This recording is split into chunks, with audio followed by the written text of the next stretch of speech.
Hello everyone, and welcome back to another video. I'm your host, Captain Awesomeness. I'm going to do things a little bit differently. So, all I'm going to say is the home version, who's going to edit this video, is going to be doing the talking, and I am actually just going to drive. So, home version, once you're done editing, definitely take over with commentary. So, bye-bye guys. Alright, thank you, track version. So guys, the point of this particular video is going to be me just talking about my style of driving and trying to get the best lap time possible. Now you have to understand that as and when I take you through this, there are a couple things you need to know. First of all, I weigh 184 pounds. Actually, it might be a little bit more than that, but the main point that I want to bring along to you with that is that my driving style is also based off of what makes me comfortable and the way I sit. So I sit all the way forward in these Audi electric cars, so there we have it. So anyway, here we come into the entrance, and watch how I try to keep on the inside of that turn, take my way to the outside, and then slowly introduce myself into the hairpin that comes up. Right here I hit the brakes and I kind of ride it a little bit, let it go, get back on the steering here, tap the brake to help turn, and then make that left turn on full throttle and then go again. So the point of that is that I want to try to rotate the cart as much as possible, and the way to do that is to ride the brakes, sometimes stab it. It just all depends on how even the tires are doing. And in this scenario, what I was experiencing was the tires actually being a bit worn out when it comes to making right turns, so I had to be a bit inventive, so to say. So again, let's just talk about this particular turn right here.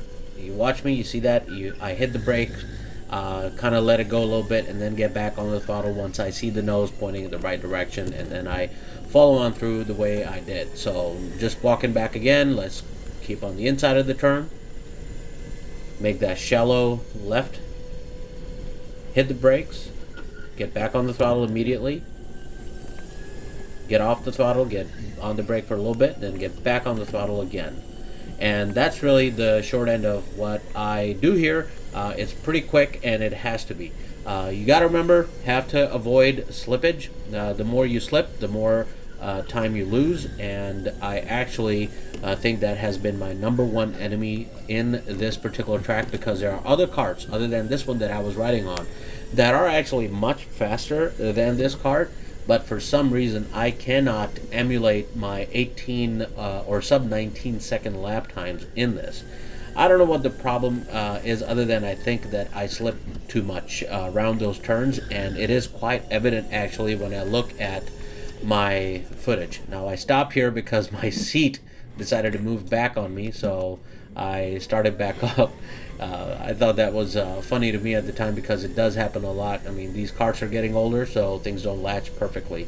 Anyway, getting back to talking about what I do. Now, one thing you'll notice is there's these black dots. I don't always go on the inside of them. I try to find the most ideal, quickest line. And these dots are really there for beginners, for them to know where to place themselves.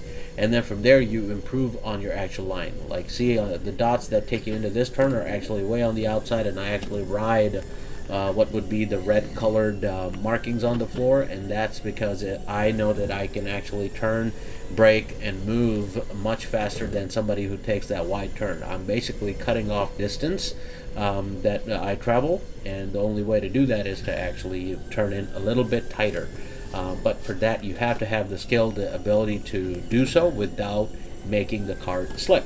So that's another key factor that has helped me identify and materialize my efforts into making myself a faster driver. So with that in mind, let's also talk about electric karting. You know, the thing I kind of mentioned in the previous video, electric karting is fun. It's not like it's not. It's just that it's not the same level of fun, say, compared to a gas kart. I don't think I could do 20-minute sessions in a kart without having to worry about battery life being a problem. It has happened to me many times before, where if I get on a kart that hasn't been charged in between sessions, what I end up seeing is that I'll start off my first 2 laps in the 18s or flat 19s, and all of a sudden I'll fall down to as low as 24, 26 seconds. And that's because the car just doesn't have a pickup at all. So you guys have to kind of be mindful of that. And if you do get to feel that a kart is slow when you first get on it, don't hesitate to stop and let the safety marshals know, and they will happily switch out the carts for you. So with that in mind, that's the reason why actually I do get frustrated a lot with gas carts. Sorry, I meant electric carts. With gas carts, what frustrates me is if I get in a cart that, let's just say, doesn't have the right type of tire, so it's not turning right, or that the pickup on the cart after I've slowed down to make the turn in and recover takes a little bit longer than I would typically like, or in some cases they just don't perform at all. So those issues do also exist in gas carts, but in my humble opinion, they're fixable. And not to mention, yes, even though with the gas carts you will have one cart that's faster than the other, that doesn't always seem to be, let's just say, a considerable issue. So, for example, at this facility here, and at High Voltage, and at K1 Speed that I went to in Chicago, and another facility that I can't think of at this time, you only had like 1 or 2 carts out of 15 or 20 that actually were pretty fast where you could get good lap times on. Other than that, you were just kind of stuck between a rock and a hard place.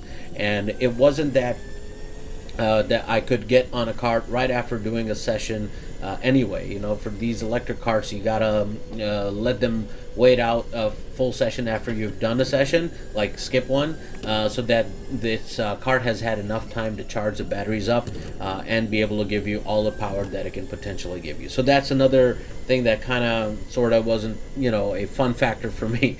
I mean, on gas carts you can run the thing as much as you wanted. Of course, out of you know, abundance of caution, a lot of places that have rental carts will not allow you to do that to their carts, because of course that means that you're abusing them and you're not allowing them some time to cool down, and that can end up with engines blowing. So they do try to apply that there, but I can also tell you that if a one cart is pretty popular, you know that it's going to get abused one way or the other. It's just how it goes. So given that, I just think that I did pretty well this session. I really enjoyed the way the cart actually played itself out.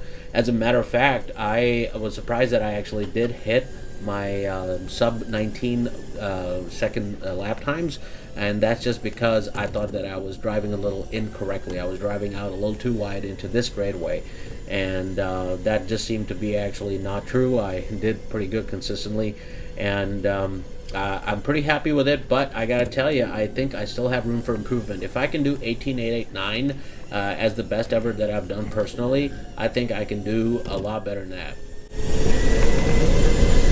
So anyway, with the flag being waved, that was the end of the session, and it actually was the best of 4 sessions that I had done. I gotta tell you, it was a struggle, as I mentioned, trying to even get into the sub-19s, and that's just because I was on faster carts and they just would not work for me at all, no matter what I tried to do. And it just so happens that I get on a cart that was a lot less prone to slipping because of the fact that it had different material tires on it, and all of a sudden I hit an 18.926, and that too after trying. But the good part is, as you'll just see my lap times right now, is that the 18.926 was not the only lap time that I did do. I also kind of saw that my spread in lap times was a bit too questionable in the way of consistency, and that's just because I was experimenting with different ways to try to turn around, and it also doesn't help the fact that I had the seat move on me, and that just kind of threw me off. But overall, great experience. I really liked it a lot that I was able to finally, after my trip to Cincinnati and needing to kind of unlearn a lot of what I kind of brought back into myself after being on a gas cart. That took some effort, but yeah, it was all taken care of in short order. I'm glad it only took another session for me to actually comb through it all. So guys, this was a little bit different, I know, but I just figured let me offer a little bit of commentary of what I see myself doing as I'm watching it with you all. So yeah, hopefully you guys like this little bit of a change in content, and more of a change is coming on the way. So definitely an exciting situation for me, and I hope you are excited as well. That's all I've got for you guys. Thanks for watching, and I'll see you in the next one. Bye-bye.